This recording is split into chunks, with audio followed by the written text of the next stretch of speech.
For all those who are anxious about who they are, it can be affirming and even life-changing to celebrate the history of people like them, people like us, and to see out and proud and politically active people making a difference in the world.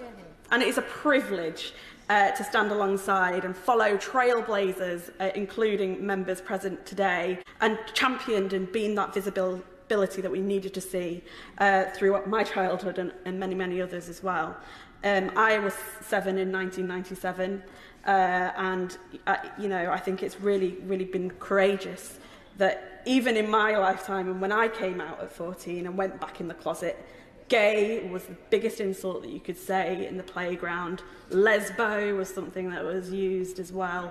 And it was not a safe space to come out. So I went back in the closet until my early 20s when I went to university and had the freedom to be who I truly am. But also as a bi woman, it's quite interesting now seeing and hearing members even of this house trying to erase my identity on radio programmes like Women's Hour, accusing people who happen to be bisexual, who fall in love with someone of the same gender and happen to have that happiness recognised in a marriage as cosplaying. I'm not cosplaying. I am bisexual. I have loved men, I have loved women, and I think that that should be celebrated. Yeah. This is a debate about love. It is also a debate about hate. They are two sides of the same coin when it comes to the LGBTQ+ community. We will always, always have to resist. And it is that resistance which allows children and people and young people and older people and people who are going into care homes in their 70s to be out and proud. And, you know, it's a constant battle, and we must be vigilant, as many have said. And I think we could all do with remembering that it is not just in other countries where people are losing their lives to prejudice, whether that is through lynching, which unfortunately happens in some countries, or regressive laws. It is also in the way society continues to peddle hate, continues to peddle fear, and continues to tell people, hate yourself, do not love yourself, you are not valid, you are not welcome in our society, and you should change and hide yourself in order to be in our society. The research was carried out by Just Like Us, the LGBT+ young people's charity, in 2021, surveyed 2,934 pupils aged 11 to 18. Over that, over 1,140 pupils identified as LGBT+.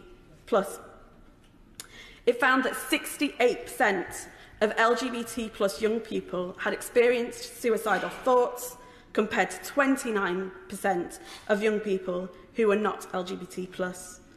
Lesbian, it was 74%, transgender, 77%, were also most likely to experience suicidal thoughts and feelings. Nearly a third of LGBT young people have self-harmed, compared to only 9% of non-LGBT young people. Of black LGBT young people surveyed, 89% had experienced suicidal thoughts and feelings, comparing to that 67% of the wider LGBT+ young people surveyed. Now, these statistics should shame us. They should absolutely shame us, because I think we can sometimes feel that we have reached equality, that we can be who we want to be, but these statistics paint another picture. And that is why it's so important that we're able to talk about LGBT+ experiences in our schools, in our colleges. Now, when I did sex education, when I was at school, someone rolled out the VCR, which is showing my age there. That's a tape that you put in a machine and it plays something for kids watching this at home. And, you know, we were all separated from the boys in our class. We were put in a hall. Someone had started their period, so it was felt, actually, now we needed to know about what being a woman was and what being a woman meant. And this video had this poor actress on an escalator, and the woman got on the escalator, and it said, being a woman, there are ups, and the woman went up the escalator, and there are downs, and she went down the escalator. And that just sticks with me, and that's the only thing I remember about that video. because the rest of it was not relevant to me and my identity. It was very, very prescriptive. It was all about, this is what happens to make a baby, and there you go, job's a good one. Don't do it before you're ready. And no mention of condoms, obviously, because that would be just ridiculous. And that was the time in the 90s. That was the time in the early thousands where it was still, Section 28 was still in force, and you know, people weren't able to, and you know, there were whisperings about which teachers might be gay, which teachers, and they weren't able to talk to us about it. They weren't able to say, yes, I am, and I'm proud of that. And that was really harmful. And I think it's also, you know, people do make assumptions about sexuality too and what it means.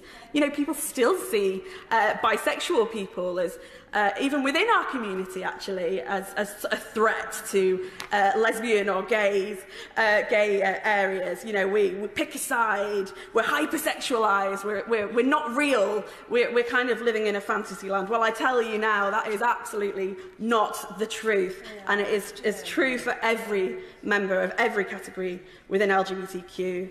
Now, some people may say, why does that acronym keep on getting bigger and longer?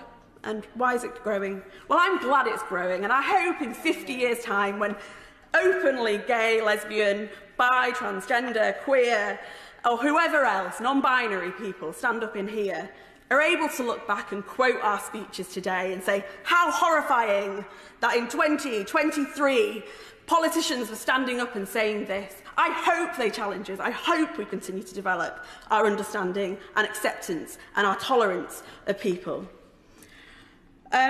Because I also think we need to recognise behind every LGBTQ plus person there is a family. And I'm pleased now that mostly that family is actually of relatives of that person, of people who have brought them up, who have loved them, who have supported them through that. But there is still a family around every LGBTQ plus person who might not be people they're related to, because young people still have to flee prejudice from their own homes. They still have to leave home at 16, 17, 18 to a place of safety to escape persecution, or, as we've been talking about, conversion therapy from people who are meant to love and protect them, and as has been said, is torture. And I wonder how many of us in this house are parents, aunts, uncles, grandparents of trans children, how we must feel and how we must have to tolerate the discussion about how there is failings in the way we love our family members, that we're creating a threat, the next threat to society, that we are allowing our medically ill loved ones to act as if they shouldn't.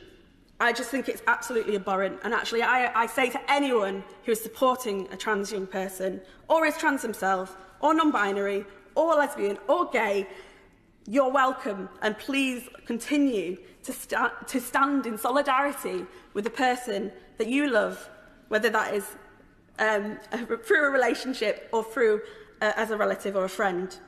Because love is so, so important. It feeds each of us. It is as important as water and food to the human condition. And it is the dehumanising nature of the debates that we've seen over recent years which has really led me to be very concerned at where we are at the moment. Because we've heard far too often, even our children being painted as predators, perverts, and somehow a danger to others for just being who they are. And this debate today reminds us that LGBTQ plus people are everywhere and have been throughout our history, as was eloquently put across by the member opposite. The whole idea of being in the closet hinges on the mismatch between someone's internal emotional life and how they appear to other people, and the mismatch can often be dramatic. Being in the closet is something I've experienced, it's horrible. Not being able to be your true self is really, really difficult. And for some bisexual people in heterosexual relationships, it's enough for some people to say, oh, they're not really bisexual, or, you know, and that can be both ways, actually. They're actually a lesbian, or they're straight. Or even they are appropriating gay culture. But that's a denial of their internal emotional life a prove-it culture that colludes with the worst kind of homophobia to say, if you are not going to be gay in the way we say you should be gay, get back in the closet. At its worst, it stops many from ever coming out at all. It doesn't only happen to be the people in the B category of LGBTQ+. The tension between the internal experience of what you are, who you are, and the way the world expects you to be is rife across the whole spectrum of the Pride Progress flag. Be gay, but not like that. Be lesbian, but not like that. Be trans, but especially not like that. I know some people find the word queer difficult. It rakes up old and maybe even recent memories of being abused, just as gay and lesbian was used against us in the playground. I realise the pain and the hurt that that word may feel for you, but there is something about it that flips the but not like that attitude. Queer culture exists. We live messy lives, feel messy feelings, express ourselves in numerous and various ways, exciting ways, at great spaces, and the most welcoming that I know. For those who use the word, queerness celebrates the way that people's experiences of themselves doesn't quite fit with the labels and stereotypes. I celebrate that because stereotypes can be toxic, as we've heard, around that risk of suicide for younger LGBTQ+ people. Especially, as well, when we look at public policy, look at the way we treat LGBTQ+ asylum seekers. To claim asylum for being LGBTQ+, we've changed the law on the evidence that you need to provide to people who are making judgments on your sexuality to the satisfaction of the border officials, who may have no experience or lived experience or understanding or even training, for that matter, about what being LGBTQ+ is. Often in circumstances where you have been hiding your entire life for fear of persecution, who you just are. It could even be that the way you express your sexuality, for example, the language you use to talk about it, is specific to your culture, are not even recognised within that interview room. Your future well-being is being held to ransom by the extent to which you conform to the received stereotypes of the interviewer. The debate on trans rights is similar. Trans people are caught in the crossfire of being expected to conform to gender stereotypes by medical professionals and policymakers, but are told that when they do, they are just replicating and internalising damaging gendered expectations and are therefore anti-feminist. No.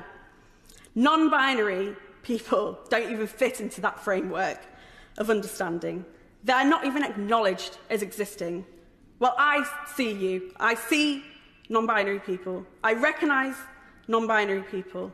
Your experience, their experience, Madam Deputy Speaker, is absolutely valid and is beautiful.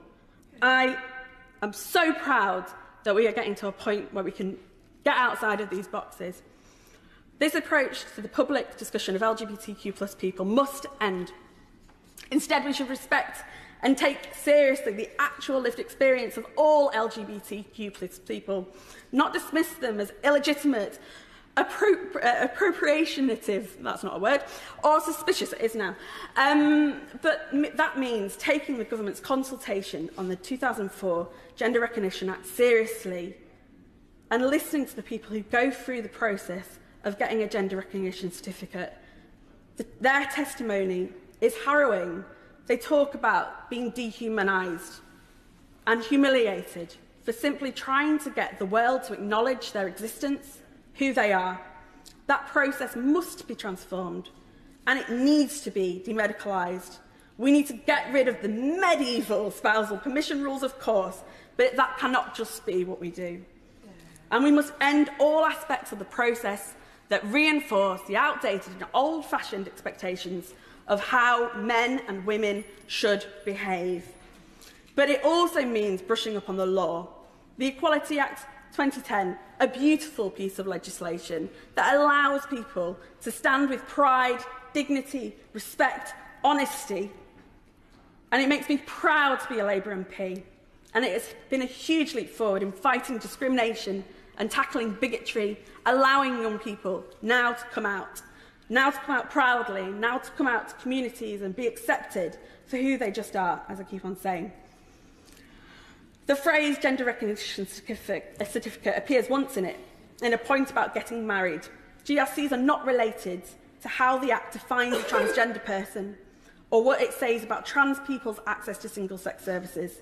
Today in the UK, you do not need a GRC to access a public toilet, a changing room, or any other single-sex service, just as you do not need your birth certificate to access those either. It is a red herring to say we can't have GRA reform because of the Equality Act. The only way the two are related is that both are about making life better for people who are marginalised and discriminated against. It is a way of recognising as a state that people exist, rather than pushing them back into a Narnia-like wardrobe, which will have endless people in if we continue down this road of trying to deny their existence, because we are not going anywhere as the LGBT+ community. We are proud, we are here, and we're staying. And for years, we've been told to get back in the closet because we're troublesome, because we're perverts, because we are a risk to children, because we somehow are troublesome to society, rather than just enjoying our lives and loving who we can in a legitimate way. While the history of LGBTQ+ people in the UK shows we've come a long way, the fact our existence continues to be challenged within those stereotypes is a shame for me. And through the pride we take in ourselves, the way we remember the contribution of those who've come before us, I think that we collectively are learning, and I am happy for people to make mistakes on this, get language wrong, learn, but I want people to be on the right side of history on this. We know that people within this house and the other house have said horrific things about gay people in the past, and they've been on that journey, and I welcome that allyship. I've married a straight man. It's a heterosexual man. You know, I welcome that allyship, absolutely, but I think we need to recognise where we are at the moment and the dangers that we are facing as a community, a broader community, as we are moving forward. Because I think we do need to take pride in ourselves. We need to be at those pride marches. We need to be the ones that are educating. We need to be the pioneers. We need to be the ones that are saying, love is love, hate is hate, and calling that out and spotting that difference. And it is a determination of our continued struggle that we continue to tackle those harmful stereotypes that are just as harmful for heterosexual men as they are for gay men. You know, it's toxic masculinity at the end of the day that a lot of people like to talk about, but you know, there are lots of different stereotypes that are harmful. And that's what I really want to get into, is everyone is an individual. Everyone's individual love, everyone's individual identity, to me, is valid and is wonderful and is beautiful and is why humanity is so exciting. And so it's so great to represent communities with all of that in. It is the fantasticness of being human. And I think we just need to stop dehumanising people, recognise that humanity is fantastic, and that has to include every part of the LGBTQ+ community.